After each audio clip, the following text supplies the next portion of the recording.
Alors, mais c'est sûr que des gens comme Sarah Maldoror, qui était considérée comme cinéaste militante, Ousmane Sembène, qui n'était pas commode et qui a organisé tout le temps des films qui avaient, sous une forme ou sous une autre, une certaine dénonciation. En particulier, on peut citer le camp de Tiaroy. Et donc, c'est sûr qu'il n'était pas toujours en odeur de sainteté. Alors, on m'a demandé de dire quelques mots sur le cinéma post-colonial. Je crois que ce sera nécessaire de mettre tout ça en perspective, de faire un peu de rappel historique, de façon à réaliser sur quel terreau, de quel héritage ont hérité les cinéastes qui sont nés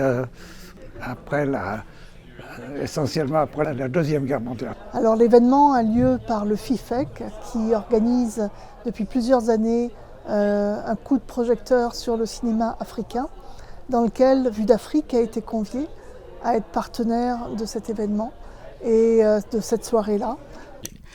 Je vais commencer par te présenter un peu. Le CV est tellement long que je vais vraiment abréger pour qu'on puisse gagner en temps. Alors, à la base, tu es journaliste, tu es cinéaste, tu as été reporter pour l'agence presse en Afrique.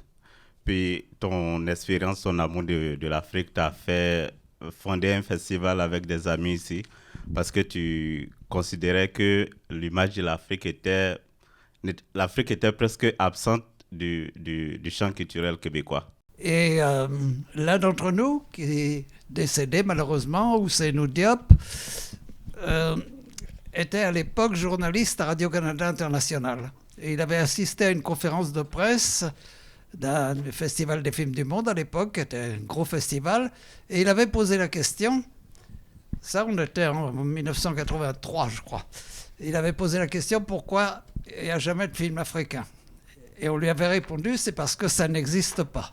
Je demandais, est-ce que tu avais une anecdote de création, justement, de collaboration entre Paulin Soumanou et Sembène Ousmane? Je vais essayer d'être très court.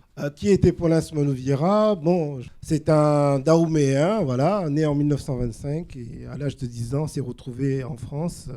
Et des années plus tard, il intègre l'IDEC, on en a parlé tout à l'heure. Et il devient donc un des premiers Noirs à intégrer cette prestigieuse école de cinéma. Et donc, il apprend le cinéma. Je suis aujourd'hui à Montréal, dans cette belle salle de la Cinémathèque québécoise, pour assister donc à un festival, le FIFEC, qui a programmé 2 films de mon père en cette journée d'ouverture, le 10 février, et qui rendra un hommage à Oumarou Ganda demain, aussi toute la journée.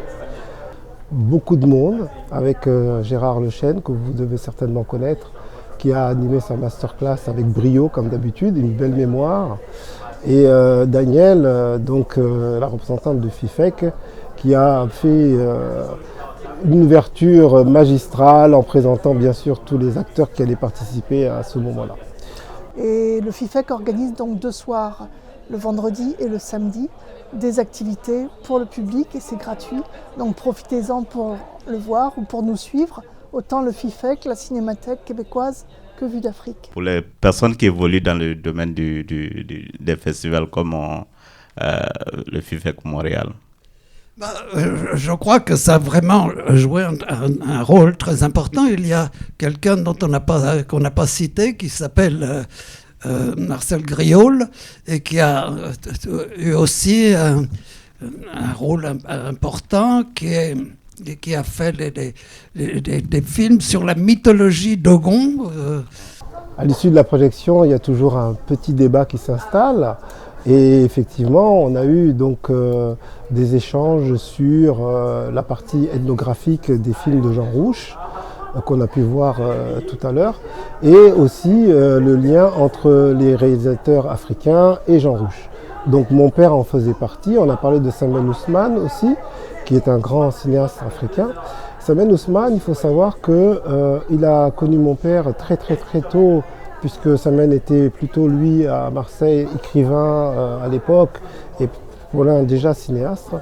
Ils sont liés d'amitié, ils se sont retrouvés au Sénégal, et ils ont fait du cinéma ensemble. Et donc Sembène a connu Paulin dans ce domaine-là? C'était le 1er février 1969, première de ces journées de ces cinémas africains qui allaient devenir le FESPACO.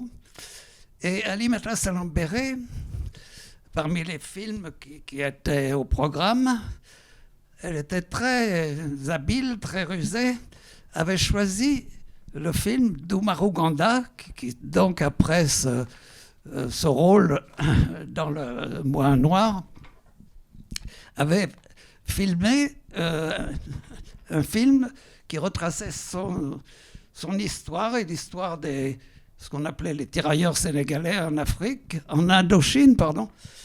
Et elle savait que le président Lamizana, à l'époque, était lui-même un ancien d'Indochine aussi.